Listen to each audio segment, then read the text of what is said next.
ये क्या बात हुई सुनील? कभी तो मुझसे भी कुछ पूछ लिया करो। आज शाम मुझे बहुत काम है। मुझसे पूछे बिना तुमने हाँ क्यों बोला? ओहो, तो अब पूरे दिन घर में खाली ऐश करने पर भी मैं तुमसे पूछूं कि बिजी तो नहीं हो? अरे फालतू का मेलोड्रामा नहीं चाहिए मुझे। टाइम से तैयार रहना। उसे सच में आज बहुत काम है बेटे, तू अकेले चला जाना। पहले पैसे कमाकर इनके खर्चे उठाओ और फिर नाटक देखो जरा। दोनों बाप बेटे हमेशा की तरह दोनों सास बहू को कड़वी बातें सुनाकर ऑफिस चले जाते हैं, जिसकी अब आदत होने पर वो दोनों भी किसी से कुछ बोले बिना अपने काम में लग जाती हैं। इसी तरह सुबह से शाम हो जाती है। मम्मी, समझ नहीं आ रहा, इतने सारे काम पड़े हैं जो कल सुबह तक अगर पूरे नहीं किए तब भी हम पर ही इल्जाम आएगा, और अगर पार्टी में नहीं गई तब भी सुनाएंगे। अरे इन कहो की तो आदत हो गई है बेफिजुल काय काय करने की। तू तैयार हो जा, काम मैं संभाल लूंगी। अब नेहा सुनील के घर वापस आने से पहले ही तैयार हो जाती है, जिस पर वो सुनील के आते ही पार्टी के लिए चले जाते हैं। वहां पहुंचकर हमेशा की तरह सुनील अपने दोस्तों में बिजी हो जाता है और नेहा एक कोने में खड़ी रहती है। रात बीतती है और अगली सुबह एक बार फिर वही रूटीन शुरू हो जाता है। इन लोगों को हमारे काम और जिंदगी की कोई अहमियत क्यों नहीं है? इन्हें कब समझ में आएगा कि घर में रहने वाली औरतें सिर्फ आराम नहीं करती। बेटा मेरी तो उम्र बीत गई यही सोचते हुए, पर आज तक ना वो बदले और ना जवाब मिला।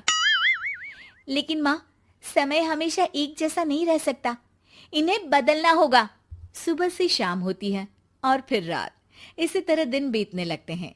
एक शाम सुनील और उसके पापा ऑफिस से जल्दी घर वापस आते हैं। तब हमें पार्टी में जाना है, सूट प्रेस करके दे दो और जल्दी तैयार हो जाओ। अरे तुम भी और घंटों मत लगाना, समझे?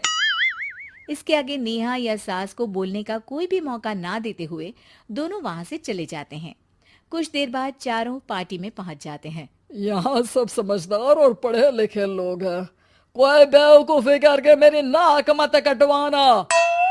और तुम तो खासकर अपनी जुबान काबू में रखना, बहुत चलने लगी है आजकल। आप लोगों की शायद हमेशा हर जगह हमें इंसल्ट करने की आदत बन गई है। अच्छा, जब शॉपिंग पर मेरे ही पैसे उड़ाती हो तब ये बगावत याद नहीं आती होगी। काम न काज की, दुश्मन अनाज की।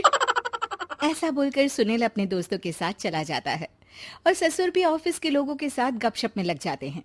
लेकिन सुनील की बात से परेशान नेहा और उसकी सास वहीं एक कोने में खड़ी रहती हैं।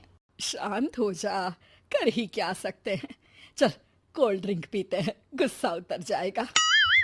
जैसे ही नेहा और सास कोल्ड ड्रिंक लेने पहुंचती हैं, तो उन्हीं के बराबर में अल्कोहल का काउंटर देखकर नेहा का चेहरा चमक उठता है। वो मुस्कुराकर सास के कान में कुछ कहती है और दोनों पीना शुरू करती हैं। कुछ देर बाद दोनों चिल्लाते हुए अपने अपने पतियों को ढूंढने लगती है। कहाँ है सुनील? देख, तेरी असलियत आ रही है। कहाँ है सुनील के पापा? देखो, तुम्हारी शामत आ रही है। ये नजारा देखकर पार्टी वहीं थम जाती है। सब लोग उन्हें ही देखने लगते हैं। ये है मेरे पति। अरे काहे के पति? इनसे शादी करके तो मेरी किस्मत है फूटी। और ये मेरे पति, जिन्हें पति बोलने में मुझे आती है शर्म बड़ी। चलो आज आप लोगों को इनके असली रूप से मिलाते हैं, जिसमें ये अपनी पत्नियों की रत्ती भर भी इज्जत नहीं करते। हर समय उन्हें खरी खोटी सुनाते रहते हैं। हर जगह बिना मौका और माहौल देख उनकी उनकी सेल्फ रिस्पेक्ट की धज्जियां उड़ाते रहते हैं। क्या बोलते हो कि घर में रहकर हम करते ही क्या है?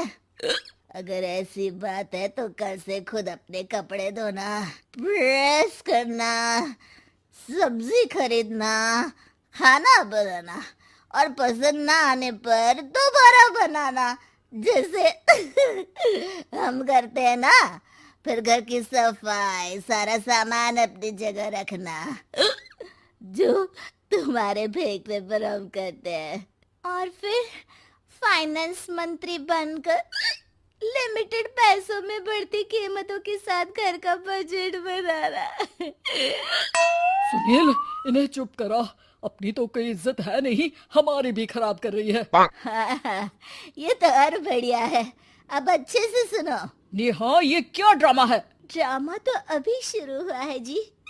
सास और नेहा अपने मन की सारी भड़ास निकालने लगती है, जिसे चुपचाप खड़े रहकर सुनने के अलावा ससुर और सुनील के पास कोई चारा नहीं होता। बहुत देर तक यही सब चलने के बाद आखिर में दोनों सास बहू बेहोश हो जाती हैं। अगली सुबह सिर दर्द के साथ दोनों की नींद अपने अपने कमरे में खुलती है, जिस पर उनके पति उन्हें हॉल में लेकर आते हैं। मेरा सिर इतना दर्द क्यों कर रहा है? मेरा भी।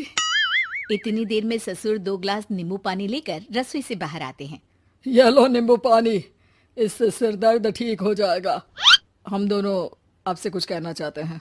सास बहू हैरानी से एक दूसरे को देखने लगती हैं। तभी दोनों बाप बेटे उनसे माफी मांगते हुए कहते हैं, हमें कभी एहसास नहीं हुआ कि अपने ईगो में हम दोनों आप लोगों के साथ कितना बुरा कर रहे हैं। आज से हम भी घर के काम में हाथ बटाएंगे। और नेहा, मैंने तुम्हें जॉब करने से रोका, उसके लिए भी सॉरी। तुम्हें जो करना है करो। ये सब सुनने के बाद सास बहू मुस्कुराते हुए एक दूसरे की तरफ देखती हैं। अल्कोहल वाले काउंटर पर बैठकर कोल्ड ड्रिंक पीकर थोड़ा ड्रामा करते हुए आज इन्हें सबक सिखा ही देते हैं।